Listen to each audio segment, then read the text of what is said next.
It was Sunday, रविवार था, and the school was closed, और स्कूल बंद था, क्लोज्ड, स्कूल बंद था।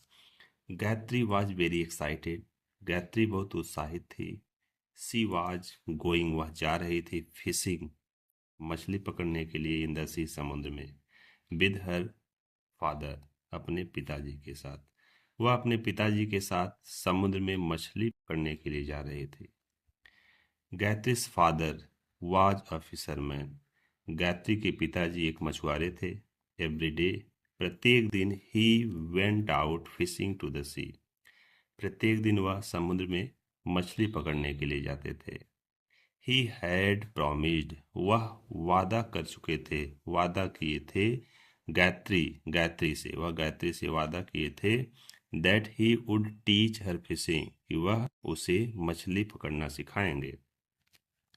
She wanted to take up her father's profession, profession means होता है पेशा, when she would grow up, वह बड़ी होकर अपने पिताजी के पेशे को अपनाना चाहती थी।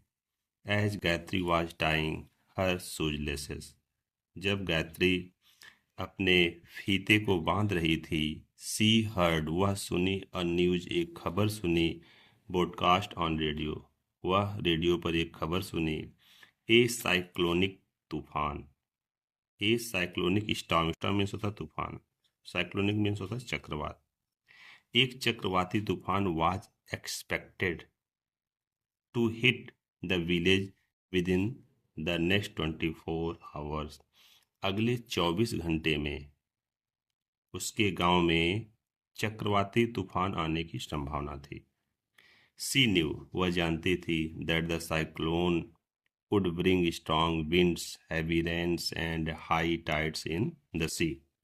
सी न्यू, सी मीन्स वह होता है, न्यू मीन्स जानती थी, दैट कि द साइक्लोन यानी चक्रवात, वुड ब्रिंग, चक्रवात अपने साथ लाएगा, ब्रिंग, ब्रिंग मीन्स लाना, स्ट्रॉन्ग विंड, स्ट्रॉन्ग मतलब होता है तेज या भारी, मजबूत, मजबूत हवा से रिलेटेड मतलब है कि तेज हवा लाएगा, और भारी ज़्यादा वर्षा होगी, एंड हाई टाइड्स, और हाई टाइड्स मतलब होता है ज्वार, इन द सी, और समुद्र में ज्वार, ज्वार उठेगा। It would, it would tuple the trees, यह वृक्षों को तोड़ देगा, डैमेज द हाउसेज यानी घरों को डैमेज कर देगा, खराब कर देगा, and cause flood, cause means होता है कारण, फ्लड, और यह बाढ़ का कारण बनेगा, इसके कारण बाढ़ आ जाएगी। सी रस्ड, वह भागी, आउटसाइड यानी कि बाहर भागी, to warm her father, to warn her father, वह अपने पिताजी को चेतावनी देने के लिए बाहर गई। बोथ ऑफ देम, दोनों ने, हर्ड, सुना, यानी कि दोनों ने सुना, the loud clap of thunder, यानी कि बादलों की गड़गड़ाहट को दोनों ने सुना।